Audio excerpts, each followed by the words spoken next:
yakauya ikapiwe tikachema neatishuta It's Tita, baby.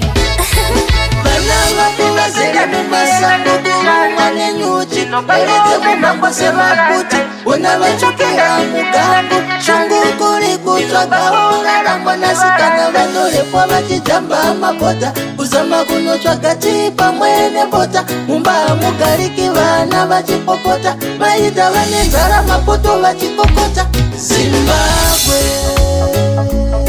unondishungurudza unondirwadzisa mwana iwewe Zimbabwe bobo vaparara mumasango nekuda kwako iwe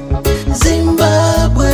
unondishungurudza unondirwadzisa mwana iwewe Zimbabwe asi uchine mukaka zvizere mauri mwana iwe samusha vanopedzisira voba vanovharirwa musha wosara usina baba majaya hapana ari kushanda mbuya nasekuru vakwegura pfungwa neganda havachakwanisa kuita zvakawanda vanasikana chikoro hapana kuti akapinda asi iwe Zimbabwe wakapfuma pasi rose rokuziva kuti une tunhu twako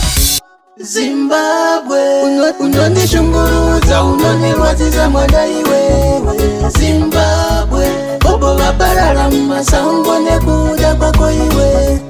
Zimbabwe unondishungurudza unondirwadzisa mwana iwewe Zimbabwe asi uchine mukaka zvizere mauri mwana iwe Ishe komborera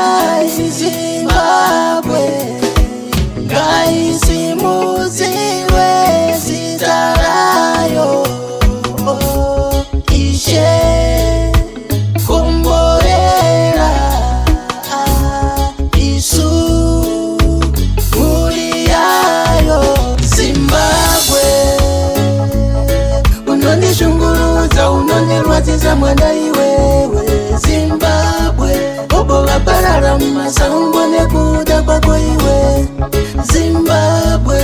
unondishungurudza unondirwadzisa mwana iwewe Zimbabwe asi uchine mukaka zvizere mauri mwana iwe samusha vanopedzisira voba vanovharirwa musha wosara usina baba majaya hapana ari kushanda mbuya nasekuru vakwegura pfungwa neganda havachakwanisa kuita zvakawanda vanasikana chikoro hapana kuti akapinda asi iwe Zimbabwe wakapfuma pasi rose rokuziva kuti une tunhu twako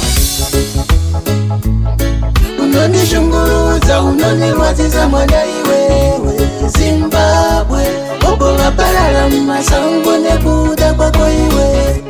Zimbabwe unondishungurudza unondirwadzisa mwana iwewe Zimbabwe asi uchine mukaka zvizere mauri mwana iwe vana vangu vazere mumasango kurumwa nenyuchi ereze mumakose maputi bona vachokera mugambo shungu kuri kutsvagaora mwanasikana vandorembwa vachijamba amapota kuzama kunotsvaga chipa mwene bota mumba mugariki vana vachipopota maita vane nzara mapoto vachipopota